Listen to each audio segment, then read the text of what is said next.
Wakati mulimu gavumenti gweriko ogw'okutumbula House of Vakedo ng'eyita mu kitongole kya NADS, abakulu mu kitongole kino nga bakulembeddwamu omwogezi waakyo Kadija Nakakande basimbudde konteyina ya butaka mu lwa mu House of Vakedo okwolekera mu Itale nga lino ge gamu ku mawanga Vakedo gyasinga okwettanirwa. Konteyina eno eya liita za butta emitwalo 24,000 atali mulongoose akamuddwa kampuni ya Barrage Agro Industries esangibwa e Butarangwe Nakaseke. Balina obusobozi obukamula ttani 8 olunaku, wabula olw'okuba ekirime kino tekinnayala nnyo mu kiseera kino bakamula ttani 40 olunaku.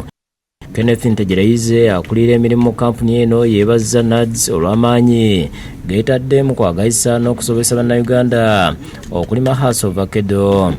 Bakoze omulimu gw'amaanyi okupromotinga kino yadde tekinabeera kingi okusustaininga abakola oil mu Uganda bonna, naye tusuubira nti 2026 2027 ekibala kino kijja kuba kiweze.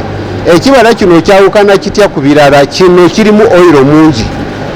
Oil avocado waffe owa bulijjo mu kibala kyonna kyolaba oyinza okusangamu obutundutundu nga 3 obwa oil, ebirala mazzi na bintu birala.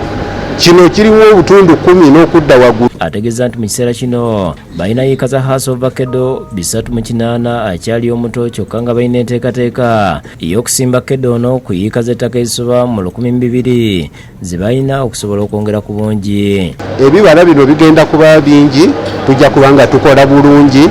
Nakakande ku NADS alaze obwetaavu bwa House of Vakedo nga bwe bukyali obungi ddala olw'akatale k'alina, era n'asaba Bannayuganda okumwettanira ekitagenda kubajuza. Factory zitwala buli kimu, ekikulu olese House kasita bo bakebera kye tuyita dry matter, obungi bwa butto ali mu ovacado ono kubajja okusinziira okusasula.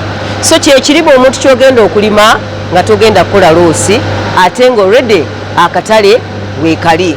Ane olw'okuba nti abantu baffe balowoozezza nnyo katale k'ebweru, kituufu akatale ak'ebweru katuwa ssente zisingako ate okusinga kwalese mu factory.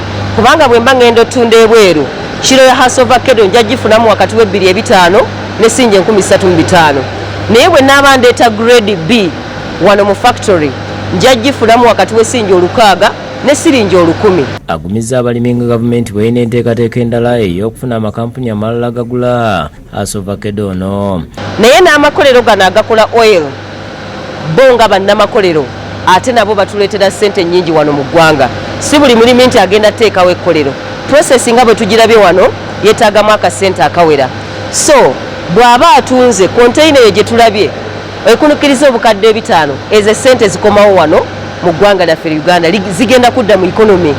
Tuzikozesa ebintu ebyetaagisa naffe gavumenti tufuneko ki omusolo.